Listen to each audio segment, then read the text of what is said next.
저희가 두 주 방학하고 오늘 민수기 9번째 시간입니다.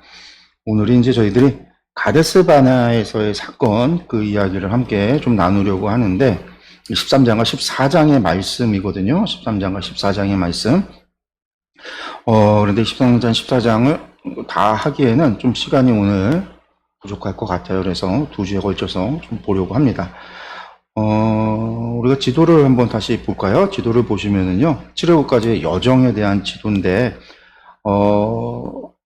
람세스 떠나서 출애굽, 홍해를 건너서 출애굽을 하고 난 다음에 시내산까지 왔고, 시내산에서 1년의 시간을 보내고 나서 둘째 달, 두 번째 유월절까지, 그러니까 둘째 1월에 있었던, 첫째 달에 있었던 유월절을 보내고, 그때 참여하지 못했던 사람들이 둘째 달에 2월 14일에 다시 한번 유월절을 지키고 난 다음에 백성들이 떠나잖아요.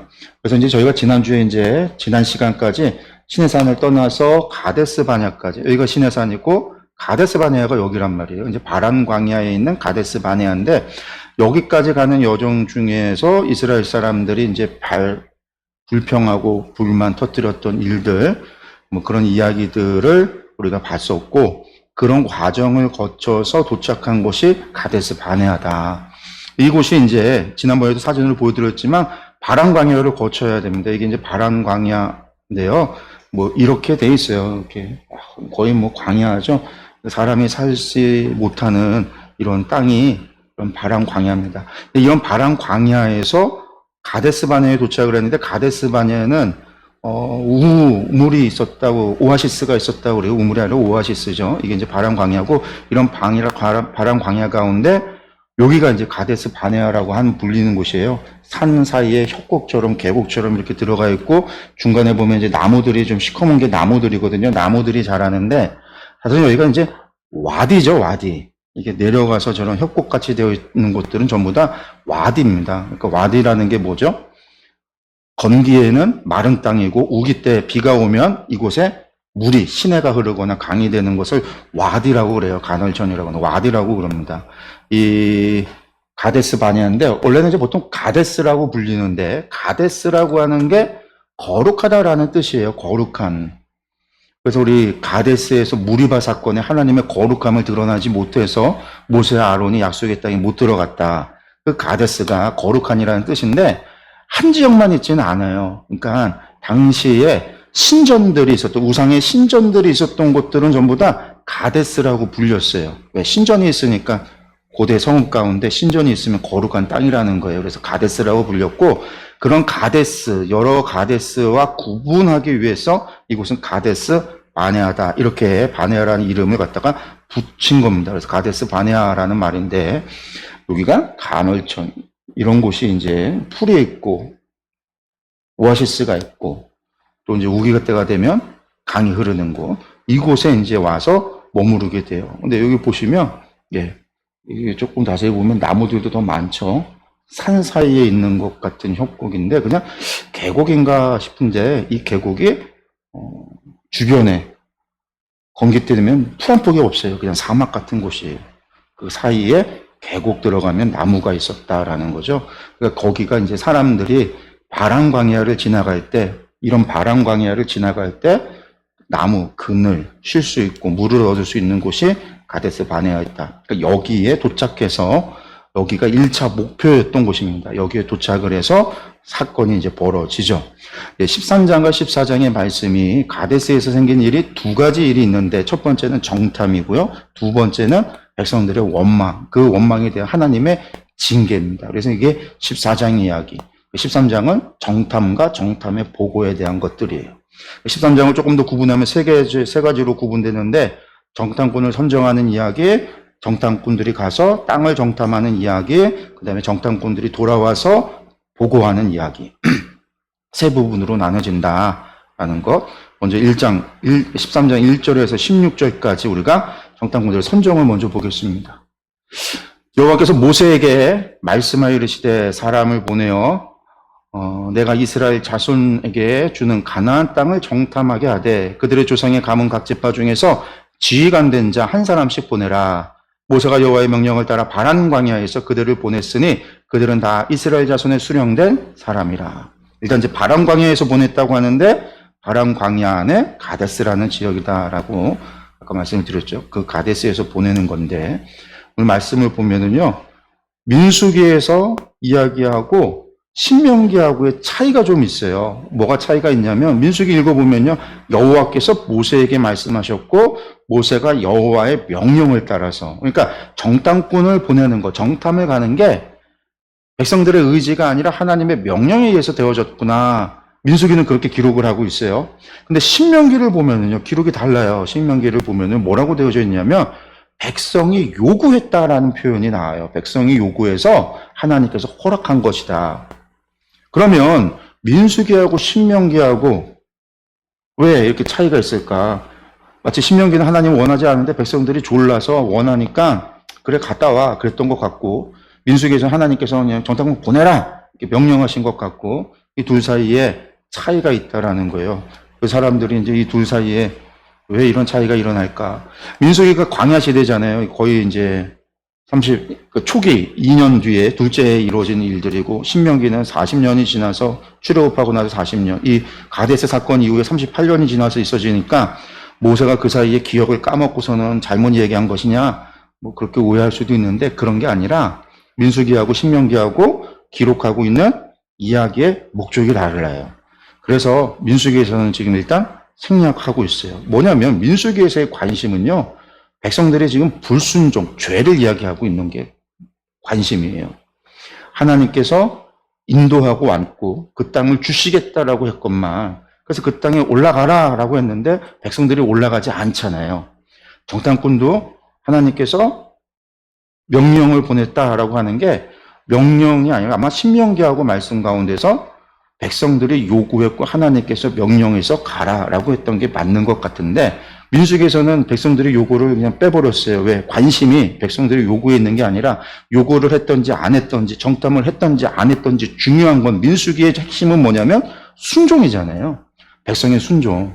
이스라엘 백성들이 하나님의 명령과 규례와 법도에 순종하고 살아가느냐. 순종하면 하나님의 약속된 복을 누리고 순종하지 아니하면 사냐 죽느냐의 문제. 이게 민수기의 이야기란 말이에요. 순종에 포커스가 맞춰져 있기 때문에 그런 거고 신명기 같은 경우는 약속의 포커스가 있어요. 하나님의 언약, 약속이 관심이 언약에 있어요. 언약에. 그러니까 관심이 언약에 있어서 그 땅을 주겠다라는 약속이 있는데도 불구하고 백성들이 못 믿어서 하나님 못 믿는 거죠. 약속했는데 주겠다라는 약속을 했음에도 못 믿어서 그 땅 보고 오겠다. 백성들이 요구했다라는 거예요. 그래서 그런 부분이 차이가 있다. 그런 부분에 있어서 신명기와 민수기는 관심의 차이가 있다. 이야기하고자 하는 이야기의 필요성에 따라서 생략되고 빠진 부분이 있다라는 거예요. 그러니까 여기에서는 하나님이 명령했으면 가는 거죠. 명령했으면 가야 되는 게 맞는 거예요. 가야 된다라는 거. 이제 뒤에 말씀을 읽어보면 알겠지만 거짓말까지 해가면서 안 가려고 그래요. 하나님의 말씀을 무시하는 이야기들이 나오죠. 하나님의 명령이다. 그러면서 이제 선택을 하는데 그들의 이름은 이러하니라 라면서 이름이 나오는데요. 르벤 지파에서는 삭골의 아들 삼무하여, 시몬 지파에서는 호리의 아들 사바시오, 유다 지파에서는 여분네의 아들 갈렙이요, 이사갈 지파에서는 요셉의 아들 이갈이요, 에브라임 지파에서는 눈의 아들 호세하여, 베냐민 지파에서는 라브의 아들 발디요, 스불론 지파에서는 소디의 아들 갓디엘이요, 요셉 지파 곧 므낫세 지파에서는 수시의 아들 갓디요, 단 지파에서는 그말리의 아들 암미엘이요, 아셀 지파에서는 미가엘의 아들 수두리요, 납달리 지파에서는 옵시의 아들 나비요, 갓 지파에서는 마기의 아들 그웰이니. 누가 누군지 모르죠.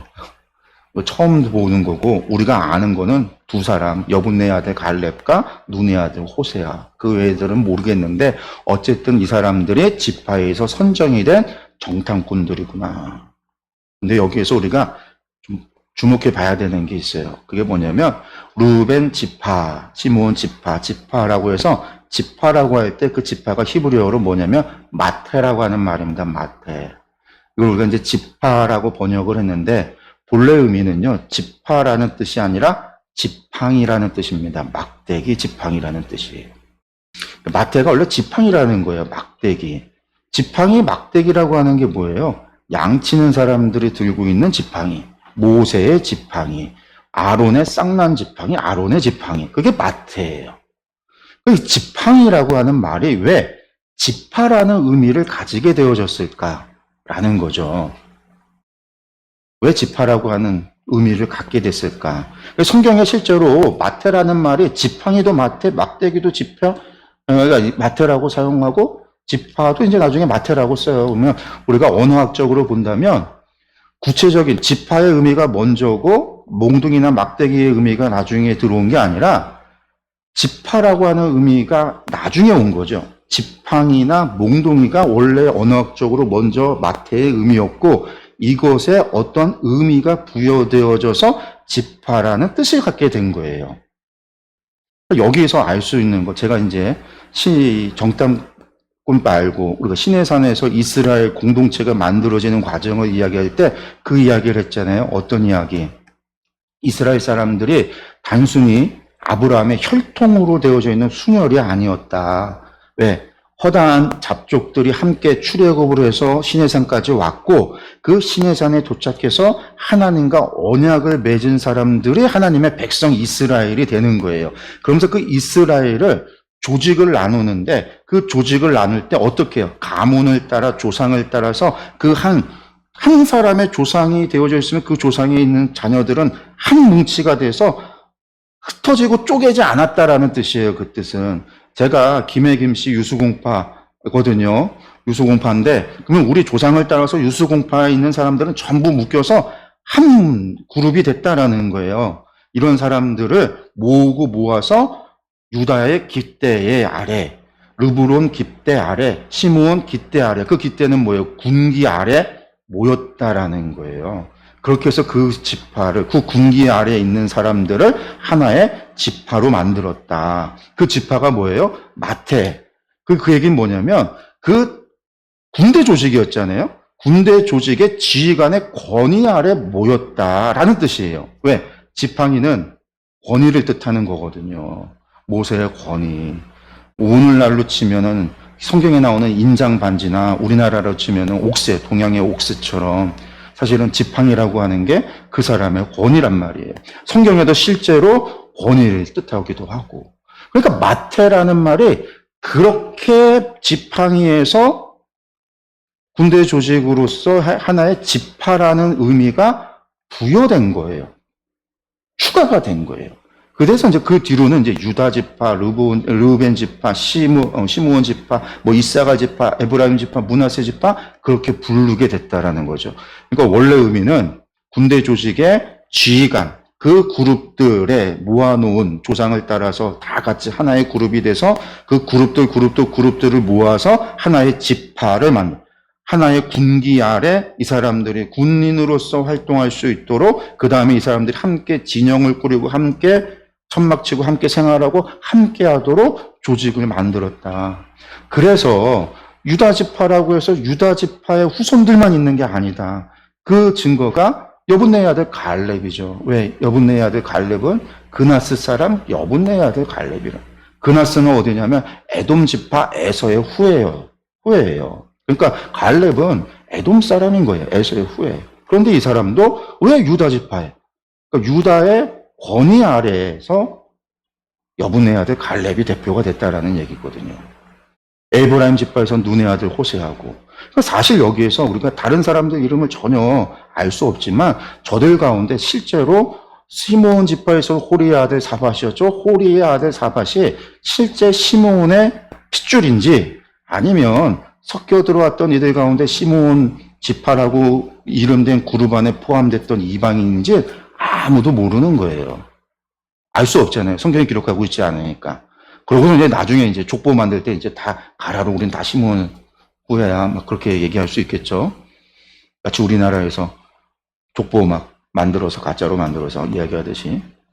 그러니까 이 지파라고 하는 말의 의미가 마태라고 하는 말, 지팡이라고 하는 말만 봐도 이스라엘의 그룹 공동체가 순혈의 핏줄, 아브라함의 핏줄을 따라서 나중에 이 사람들은 그 핏줄을 무지하게 강조하게 되지만 실제로는 아니다. 마치 우리나라가 백이민족 순혈이라고 이야기하지만 실제로 우리나라에는 유전적으로 다양한 이민족들의 피가 섞여 있죠. 우리나라는 결코 순혈이 백이민족, 다 순혈, 한민족이 아니에요. 많이 섞여 있어요. 몽골도 와갖고 오래도록 그랬고, 일본도 와서 얼마나 그랬어요? 뿐만 아니라 북방계에서 내려왔던 우리 민족 자체가 한민족으로 되어져 있었던 민족이 아니란 말이에요.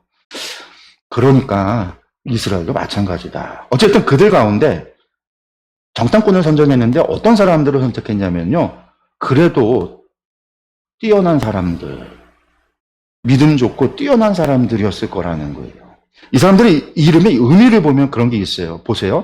루벤 삼루아는요. 의미가 뭐냐면 들려진 자라는 거예요.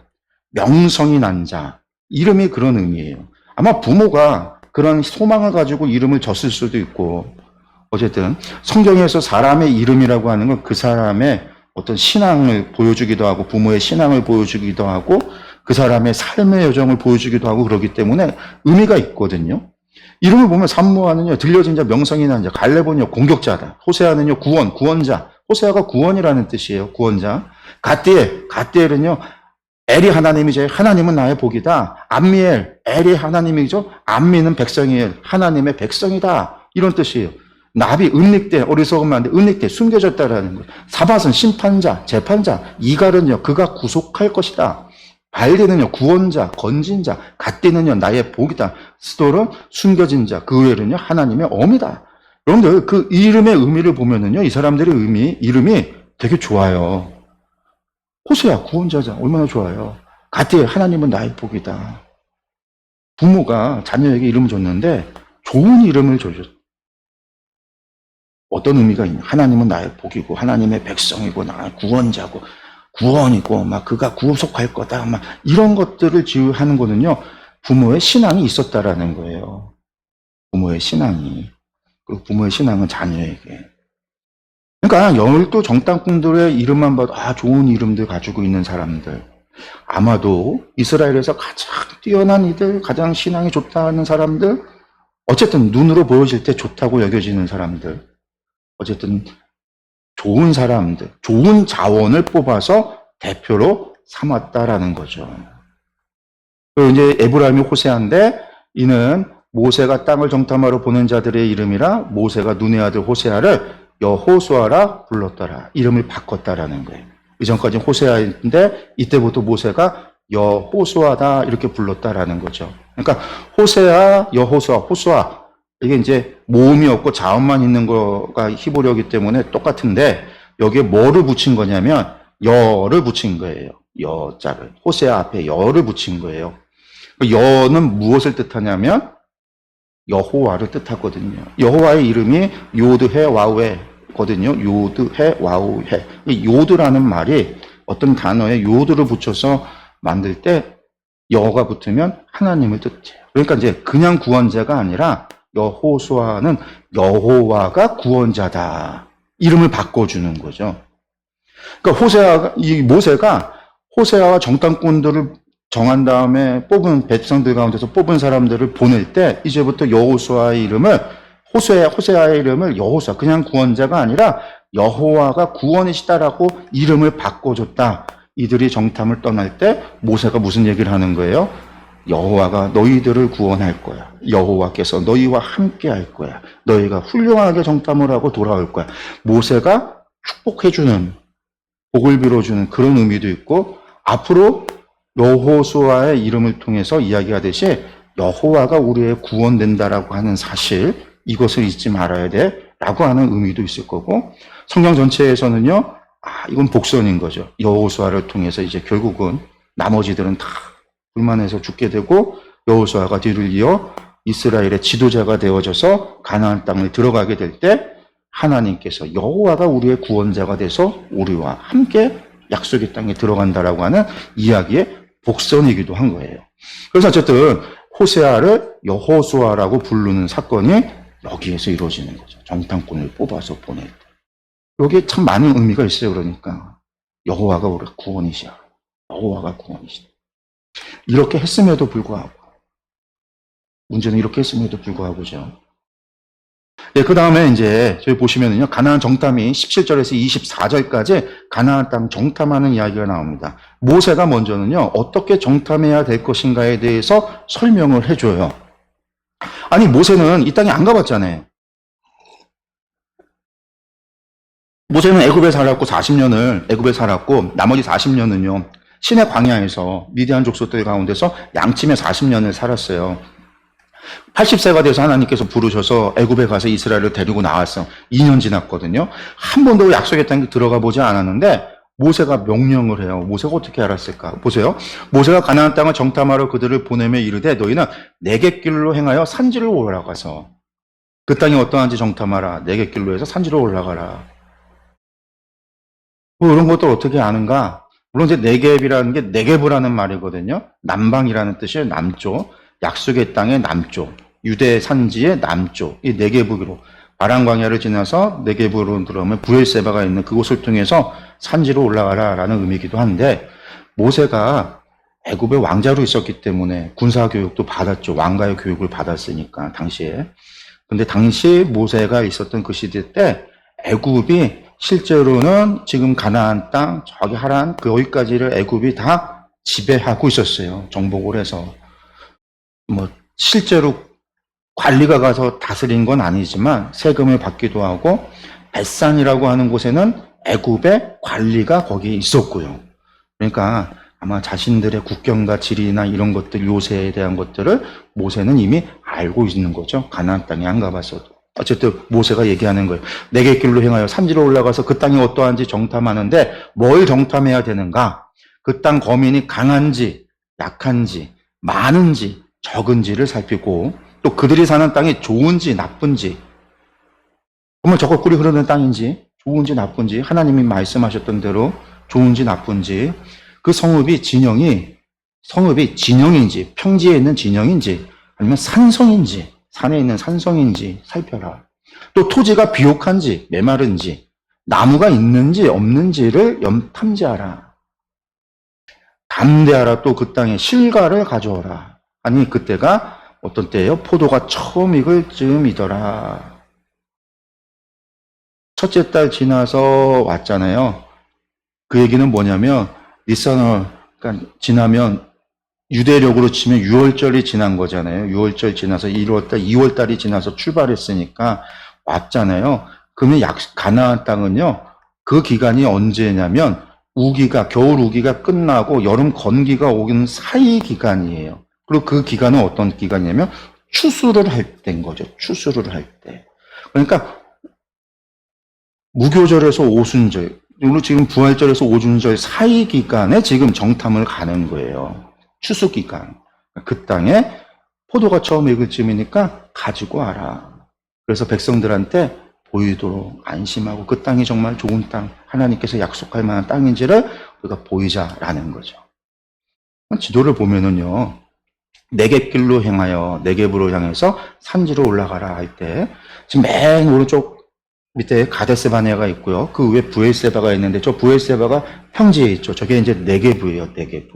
그러고 나면 산지로 올라가죠. 저희가 유대산지 올라가면 헤브론이 있고 헤브론에서 쭉 가면 이제 중간쯤에 예루살렘이 있고 에브라임 산지에 세겜이 있고 에브라임 산지가 끝나고 나면 이스라엘 평원에 벳산이 있고 그 다음에 갈릴리 산지가 있죠. 갈릴리 산지 상부 갈릴리 산지 위쪽으로 하솔이라고 하는 땅이 있고 그 위에 이제 높은 산이 있고 산 넘어가면 이제 레바논 안트 레바논과 레바논 산맥 이렇게 나눠지면서 다메섹까지 연결이 되는데 이스라엘 사람들에게 어떻게 해요? 네겝으로 지나서 산지로 올라가서 그러고 나서 이제 세겜을 지나서 하솔을 지나서 저기 이제 하맛 아래쪽에 있는 도시까지 올라가라라는 거예요. 르호까지.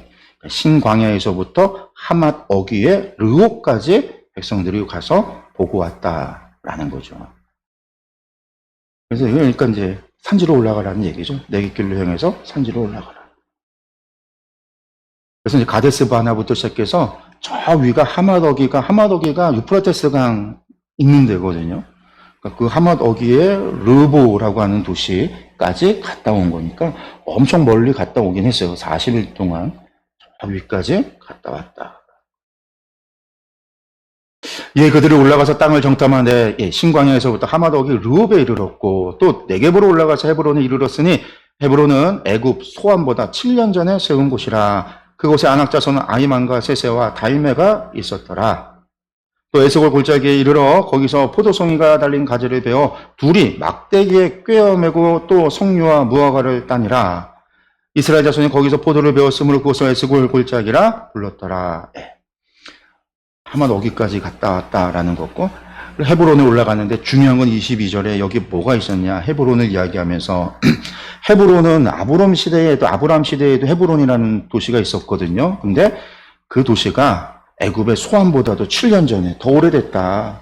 그러니까 애굽의 소환이라고 하는 것은 이스라엘 사람들이 애굽에 살았으니까 자신들이 애굽에 대한 이야기를 알 거 아니에요. 애굽에 대한 거. 그러니까 그 도시보다 이 사람들은 헤브론을 못 봤으니까 자신들의 조상들이 살았었다라는 건 들었겠지만 7년이나 전에 세운 거. 그러니까 헤브론은 유명하고 오래된 도시. 근데 거기에는 누가 있냐? 아낙 자손이 있는데 거기에는 3명의 지도자 아히만, 세세, 달메가 있었다라는 거죠. 왜 이 사람들의 이름을 언급을 하느냐? 이것이 중요하니까. 왜? 이게 나중에 불만과 불평을 터뜨리는 이유가 되기 때문에 특별히 언급을 합니다. 그러고 나서 또 가지고 오기를 이야기했던 대로 땅을 두루 살피고 좋은지 안 좋은지 비가 있는지 땅이 메마른지 그런 거 다 봤잖아요. 사람이 강한지 약한지 산성인지 평지인지 진영인지 살펴봤고 또 과일도 갖고 오라고 했으니까 과일도 갖고 와요. 에스골 골짜기에 이르러 거기서 포도송이가 달린 가지를 베어서 둘이 막대기에 꿰어서 갖고 왔다.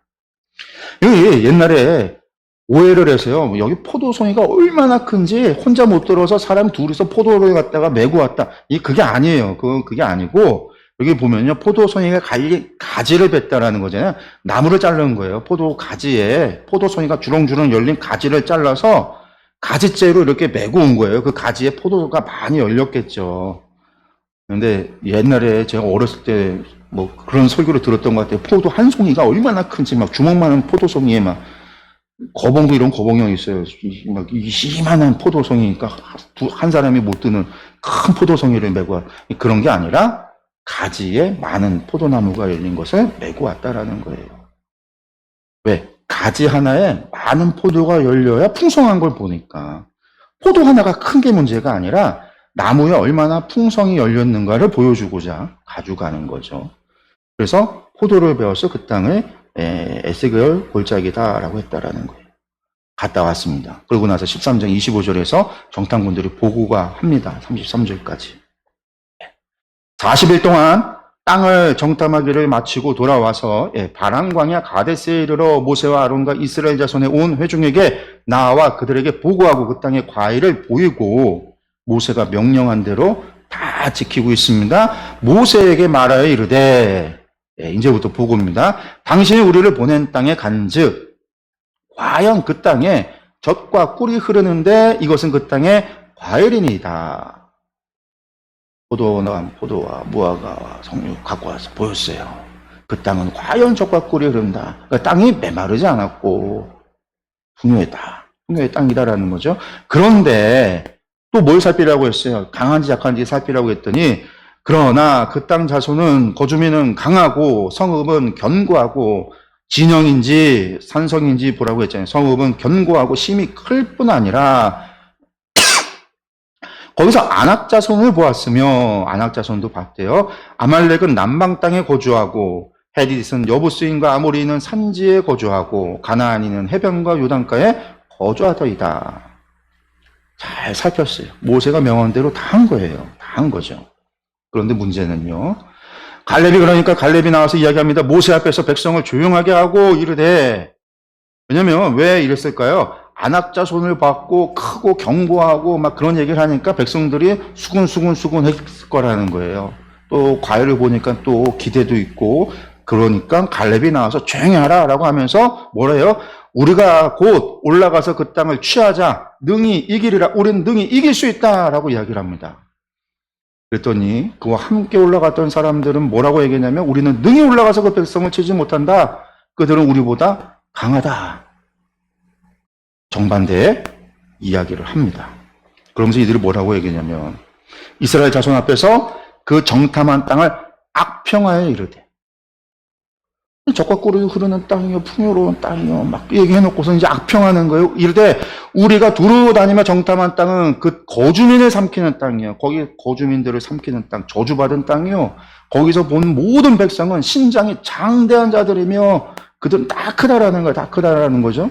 거기서 네피림 후손인 안악자손의 거인들을 보았나니 우리는 스스로 보기에도 메뚜기 같으니 그들이 보기에도 그와 같았을 것이다.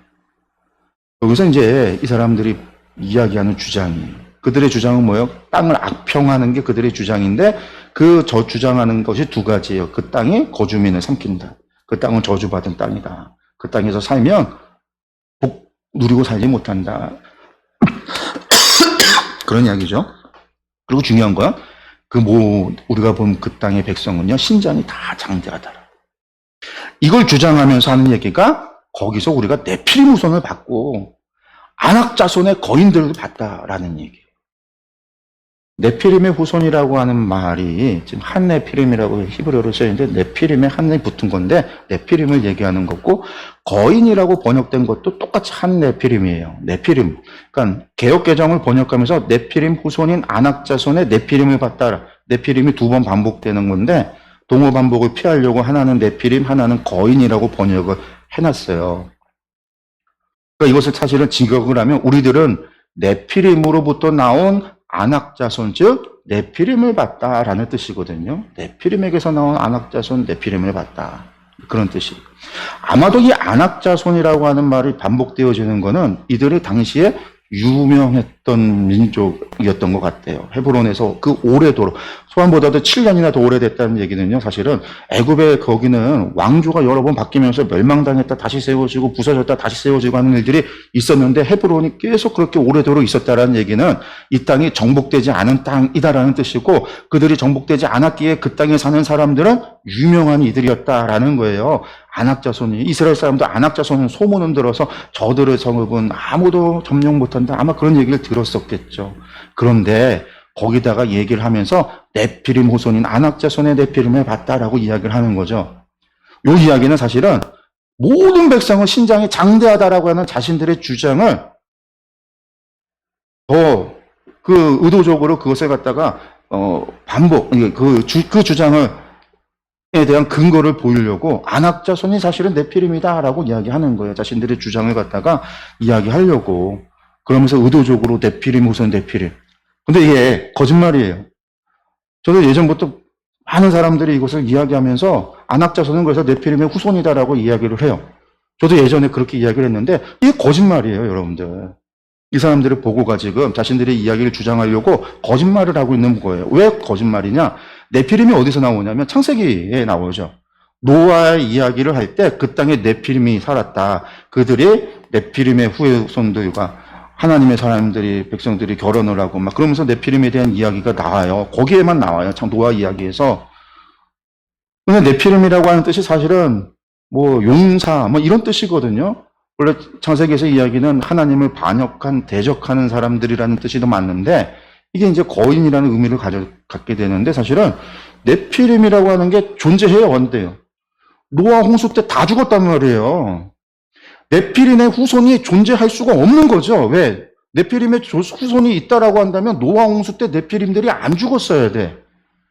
노아 홍수 때 안 죽고 노아와 노아의 세 아들만 살아남는 게 아니라 노아와 노아의 세 아들들과 네피림도 살아남아야 네피림의 후손이 있는 거지. 네피림이 홍수 때 다 멸망당해서 죽었고 홍수에 다 쓸려서 다 죽었으면 네피림의 후손이 있는 거예요, 없는 거예요? 없는 거예요. 없는 거. 없는데 거짓말을 하고 있는 거예요. 자신들의 주장을 이야기하려고. 그러니까 여러분들 네피림의 후손은 없어요. 단지 용사라고 하는 사람들, 거인이라고 하는 사람들을 고대 사람들이 네피림이라고 불렀던 거예요. 네피림이라고. 거인이다, 용사다, 하나님을 대적하는 악인들, 네피림이다 이렇게 부른 거예요. 네피림의 혈통이 있는 게 아니라 노아 홍수 이외에는 없죠. 우리나라에도 우리 세상에 거인이 있잖아요. 거인이라고 불릴 만한 키 큰 사람들 여기 보시면은요. 옛날에 우리나라가 기네스북에 올랐던 가장 키 컸던 사람입니다. 근데 일찍 죽어요. 오래 못 살고. 이 사람의 키가 몇이냐면요.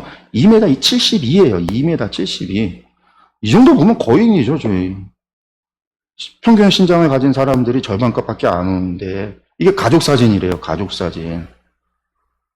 맨 왼쪽에 아버지, 엄마, 그 다음에 여동생들. 혼자 이렇게 큰 거예요. 이런 사람이 있다라는 거예요. 72, 2m 72. 지금 기네스북에 오른 키 가장 큰 사람이 터키의 술탄 코센이라는 사람인데 이 사람 키가 2m 48이래요. 이 사람 전에는 중국에 있었던 바오시순이라는 사람이 키가 가장 큰 사람인 기네스북에 있었는데 이 사람 키가 2m 36이었고 우리나라의 최홍만이 2m 18 그리고 서장훈 선수 같은 경우 2m 7이잖아요. 2m 7만 돼도요 제가 이렇게 쳐다봐야 돼요. 거의 거인이죠. 나중에 성경에 보면 골리앗 이야기가 나오고 바산왕 옥 같은 경우도 거인이었다. 키가 컸다라는 뜻이에요. 그 침상이 바산왕 옥이 사용했던 침상이 크기가 어마어마하게 크거든요. 그 키가 거의 3m 정도 되었다라고 추정을 하죠. 뭐 다윗 시대도 골리앗도 키가 컸는 건데 그게 네피림이 거인족이 있는 게 아니라 있으면 안 되는 거죠. 홍수에 하나님이 심판을 못 하신 건데 놓치신 건데 그게 아니라 저렇게 키 큰 사람을 그냥 네피림이라고 부른 거예요. 과거에 그런 존재가 있었다고 하니까 그렇게 부른 거예요. 그러니까 아낙 자손들이 장대하다, 그 땅의 사람들은 장대하다라고 하는 말을 이야기하려고 왜 헤브론이 멸망당하지 않고 그 서금이 존재하고 아낙 자손이 왜 센지 알아? 그들은 네피림이니까 거인이니까 신장이 크니까 그런 얘기를 하고 있는 거예요.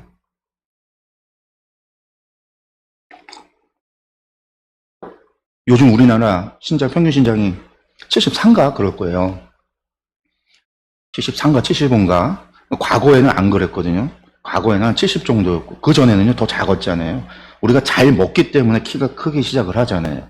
우리 그걸 어디서 알 수 있냐면 옆 나라 일본 보면 알아요. 일본 사람들은 150 정도 작아요. 지금도 키가 작지만 옛날에 외놈들이라고 이야기했던 게 쪼만해서 외놈이잖아요. 쪼만했다고요. 평균 신장이 150 정도밖에 안 돼요. 막 영화나 드라마에 사무라이들 막 멋있게 나오는데 다 요만한 애들이 커 보이려고 그래서 투구를 이따하게 큰 걸 갖다 뒤집어 쓰고선 그게 외놈들이거든요. 왜냐면 일본이 거의 1000년 가까이 고기를 안 먹었어요. 불교 국가가 되고 나서 육식을 금해서 고기를 안 먹었어요. 그 생선이랑 단백질은 생선만 먹고 풀만 먹고 이 일본 사람들이 쪼만하다가 메이지 유신 이후에 서양 문물을 받아들였는데 서양 사람들 보고 충격에 빠졌잖아요. 150인데 서양 사람들이 180, 막 키 큰 사람들을 보니까. 그리고 왜 저렇게 됐는가를 따졌더니 고기를 먹었구나. 우리가 고기를 안 먹어서 이랬구나. 그래서 법으로 고기를 먹으라고. 고기 못 먹는 법을 없애고 고기 먹도록 했는데 평생을 안 먹고 1000년 가까이 고기를 안 먹었으니 일본 사람들이 안 먹어요. 그래서 만들어진 게 돈가스죠. 고기를 숨겨서 튀기는 거. 안 보이게 억지로 먹이고. 그래서 고기 먹기 시작하니까 일본 사람들의 키가 신장이 커진 거예요. 잘 먹어야 크는 거예요. 그러니까 고대 사회 때 이 당시 사람들의 키가 평균 신장이 어떠했을까? 크지 않았어요. 크지 않았다. 안 컸다. 로마 사람들도 키가 안 컸어요. 이탈리아 사람들이. 왜? 그 사람들이 주식이 올리브나 과일이나 이런 것들을 먹었기 때문에 크지 않았다고. 그러니까 이런 게 네피림인 거예요. 그러니까 그 중에 아낙 자손들 가운데 키 큰 사람이 있었을 수도 있죠. 그리고 분명히 헤브론 사람들도 다 유목을 했기 때문에 그들의 주식이 고기, 양고기나 젖이나 그런 것들을 주고 먹었을 거고. 어쨌든 이런 사람들의 네피림은 있었다라는 게 아니라 그냥 키 큰 사람들이 있었다. 그 주장이다. 네피림이라는 건 존재하지 않는다라는 것을 기억하시면 되겠어요. 그러고 나니까 이제 백성들이 그 얘기를 듣고 나서 14장에 원망하기 시작을 합니다. 보고가 끝났어요. 다 끝났어요. 백성들의 원망. 1절에서 14장 1절에서 45절까지인데 백성들의 원망과 반역이 1절에서 10절입니다. 온 회중이 소리를 높여 부르짖으며 백성이 밤새도록 통곡하였더라. 밤새도록. 왜 통곡했어요? 힘들게 여기까지 왔는데 갈 곳이 없다라는 거예요. 갈 곳이. 이스라엘 자손이 다 모세와 아론을 원망하며 온 회중이 그들에게 이르되 우리가 애굽 땅에서 죽었거나 이 광야에서 죽었으면 좋았을 것을. 누구에게 원망해요? 먼저 모세와 아론에게. 지도자들이잖아요. 모세 아론이 자신들이 인도 이끌어 왔다는 거예요. 왜 잘 살던 우리를 갖다가 데리고 나왔냐라는 거예요. 실제로 잘 살았냐고요? 안 살았잖아요. 못 살았잖아요. 노예로 살았잖아요. 기껏해야 그게 바로 1년 전, 2년 전이에요. 1년 반만 전만 해도 애굽에서 태어나는 자식들 죽임당하고 그렇게 힘들게 살아놓고 다 잊어버려 원망을 하고 있어요. 어째 여호와가 우리를 그 땅으로 인도하여 칼에 쓰러지게 하려 하는가? 왜 여호와가 우리를 이곳으로 인도했느냐? 우리 처자가 사로잡히리니 애굽으로 돌아가는 것이 낫지 아니하랴? 차라리 애굽으로 돌아가는 게 낫겠다. 그래서 이에 서로 말하되 우리가 한 지휘관을 세우고 애굽으로 돌아가자 하며 돌아가자. 모세 아론 말고 지휘관 세워서 돌아가자 하며 모세와 아론이 이스라엘 자손의 온 회중 앞에서 엎드린지라. 그 땅을 정탐한 자 중, 그러니까요, 눈의 아들 여호수아와 갈렙, 여분의 아들 갈렙이 자기들의 옷을 찢고 이스라엘 자손의 온 회중에게 말하여 이르되 우리가 두루 다니며 정탐한 땅은 심히 아름다운 땅, 저주받은 땅이 아니고 그 백성을 삼키는 땅이 아니다. 아름다운 땅이다. 여호와께서 우리를 기뻐하시면 우리를 그 땅으로 인도하여 들이시고 그 땅을 우리에게 주시리라. 전제가 뭐예요? 여호와께서 우리를 기뻐하시면 반드시 줄 거다. 이는 과연 젖과 꿀이 흐르는 땅이라. 하나님이 말씀하신 대로 젖과 꿀이 흐르는 땅이다. 여호와께서 우리를 기뻐하시기만 하면 된다라는 거죠. 그러니 왜 우리가 하나님 앞에 이렇게 울고 불고 앞에서 반역 이런 이야기 하면 안 돼. 하나님 기뻐하실 일을 해야 된다라는 거예요. 하나님을 믿고 의지하고 신뢰해야 된다는 얘기죠. 다만 여호와를 거역하지는 말라. 또 그 백성을 두려워하지 말라. 두려워하지 마. 그들은 우리의 먹이라. 우리가 그들의 먹이가 아니라 그들이 우리의 먹이라. 그들의 보호자는 그들에게서 떠났고 그들의 신은 떠났고 그들의 보호자는 떠났고 여호와는 우리와 함께 하신다. 그러니 두려워하지 말라. 1년 반 전에 애굽에서 10가지 재앙이 있었어요.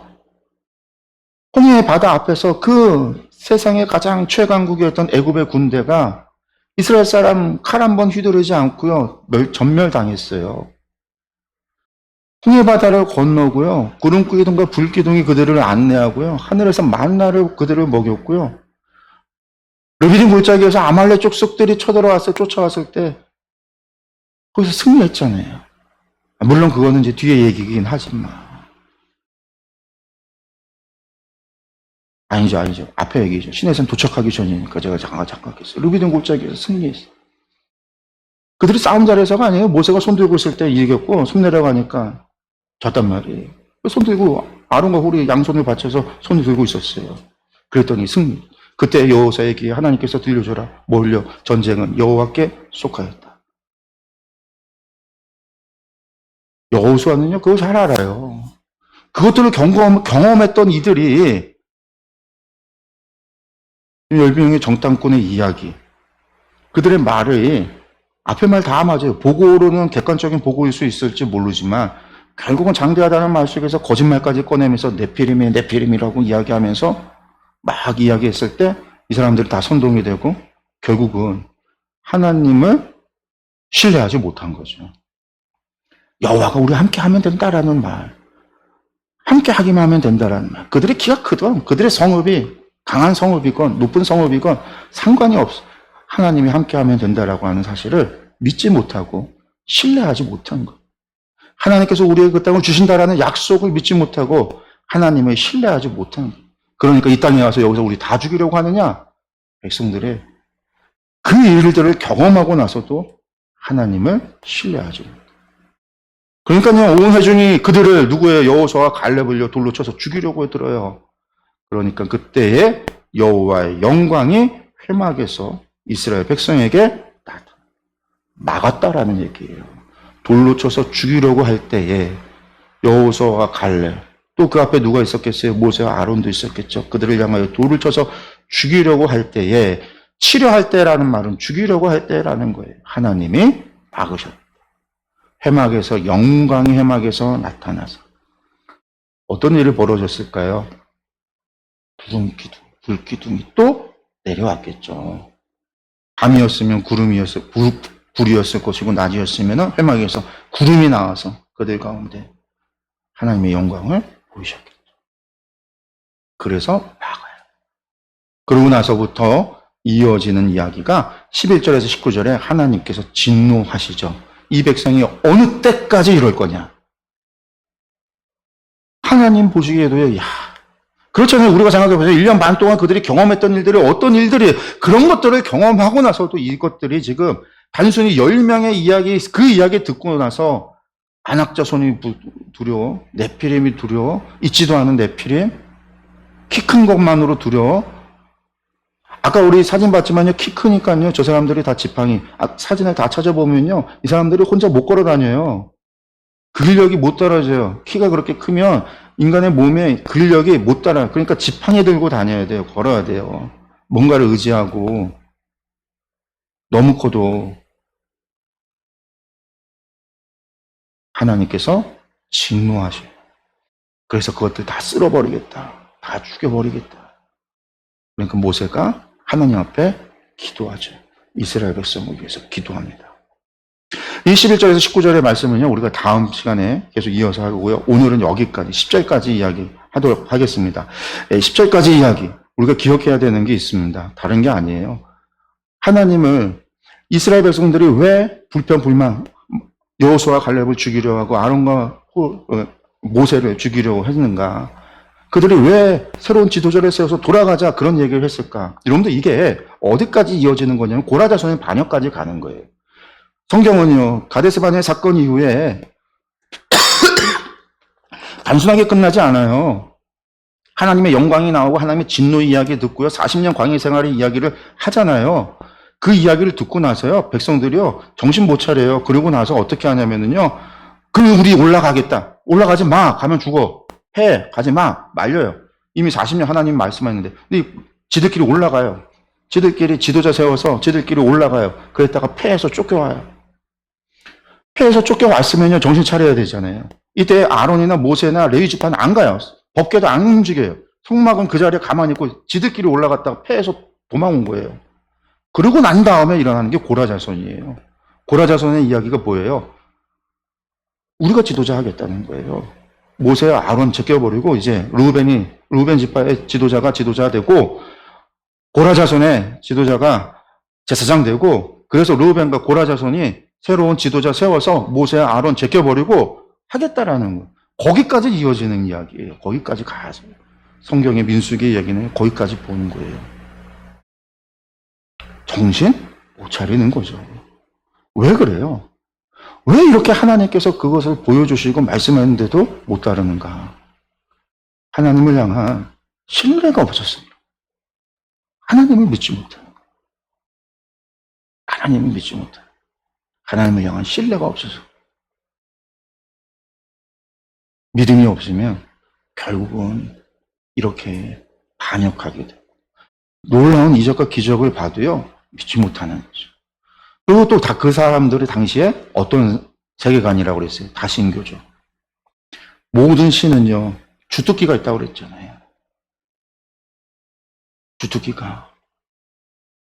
근데 여호와 하나님은요, 전능하신 분이라고 그랬는데, 나 외에 다른 신은 없다고 그렇게 가르쳤건만, 이스라엘은 여전히 그런 생각을 가지는 거예요. 그러니까 풍요의 신을 찾고, 다산의 신을 찾고, 정복의 신, 전쟁의 신을 찾게 되는 거죠. 이후에도. 그들이 하나님을 믿지 못했기 때문에 이런 일들이. 반면에 여호수아와 갈렙은요, 하나님을 믿은 거예요. 믿으니까 어떻게 해요? 그들이 우리의 밥이라. 우리가 그들의 메뚜기가 아니라 그들이 우리의 밥이다라는 거. 결국은 여호수아와 갈렙만이 그 믿음으로 말미암아 약속의 땅을 차지하게 되죠. 그러니까 이것을 기억했으면 좋겠습니다. 기도하겠습니다.